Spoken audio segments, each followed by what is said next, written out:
হায় রে বৃষ্টি, কোথায় গেলি? আরে ক্ষেত তো শুকিয়ে কাঠ। এই ধানগুলো যদি না এবার হয় তাহলে তো না খেয়ে মরতে হবে। ওগো শুনছো, গরুটা খেতে ঢুকে পড়ছে। গরু ছাড়ো, প্রথমে বৃষ্টি হোক। হে বৃষ্টি দেবতা, তোমার কি একটু দয়া হয় না? হায় হায় রঘু, বড় অভিমানী। বৃষ্টি দেবতা আছেন যে গম্ভীরখানি। কিছু তো নিয়ম, কিছু তো বিধান। বিনা তপস্যায় হবে না বর্ষণ দান। তপস্যা এই গরমে? চল শ্যামলী, একটা উপায় করি।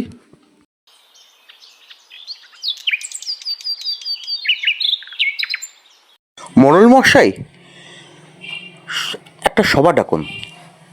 সবাই মিলে বৃষ্টি দেবতার কাছে বৃষ্টি চাইব। ওরে রঘু, বৃষ্টিকে কি ভোটে জেতাতে হবে?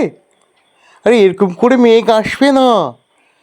বরঞ্চ তুই তোর ক্ষেতে একটা কুয়ো তৈরি কর। কিন্তু মোড়ল মশাই, এবার তো ক্ষেত একেবারে শুকনো। হ্যাঁ হ্যাঁ, রঘুই ঠিক বলেছে, রঘুই ঠিক বলেছে। ঠিক আছে, তাহলে ওরকম একটা স্থান চিহ্নিত কর যেখানে বৃষ্টি দেবতাকে ডাকা যাবে। হে বৃষ্টি দেবতা, আমরা গরিব, তুমি আমাদের কথায় একটু বৃষ্টি দাও। কে আমায় ডাকলো? এই গরমে আমি একটু ছুটি কাটাচ্ছিলাম বরফের দেশে। হে দেবতা, আপনি না এলে আমরা ছুটি পেয়ে যাবো সারা জীবনের মতন। আহ, কি ছেলে মানুষই। আচ্ছা ঠিক আছে, তুই আমাকে ডাকছিস কেন বল রঘু? আপনার গরম গরম ছুটি, আর আমাদের পেটে জোটে না রুটি। কারণ আপনার বৃষ্টি না হলে ধান হয় না, গরু কাঁদে, আর আমাদের পেটে ভাত জোটে না। আমিও বলবো, বৃষ্টি না হলে ধান হবে কোথা থেকে? ধান না হলে খড় পাবো কোথা থেকে? তাহলে আমি খাবো কি? তোমরা তো সবাই মিলে নাটক করছো দেখছি।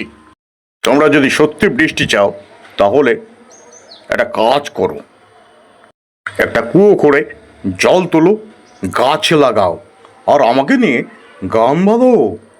দেবতা, আমরা বৃষ্টি চাই, পাগলামো নয়। এসব দেবতা এরকমই হয়, গান না গেলে না মেঘ দেয় না। বৃষ্টি এসো জল ঝরাও, রঘুর খেতে ধান ফলাও, গরুর ধান পুকুরের মাছ, বৃষ্টি হোক হাসির রাস।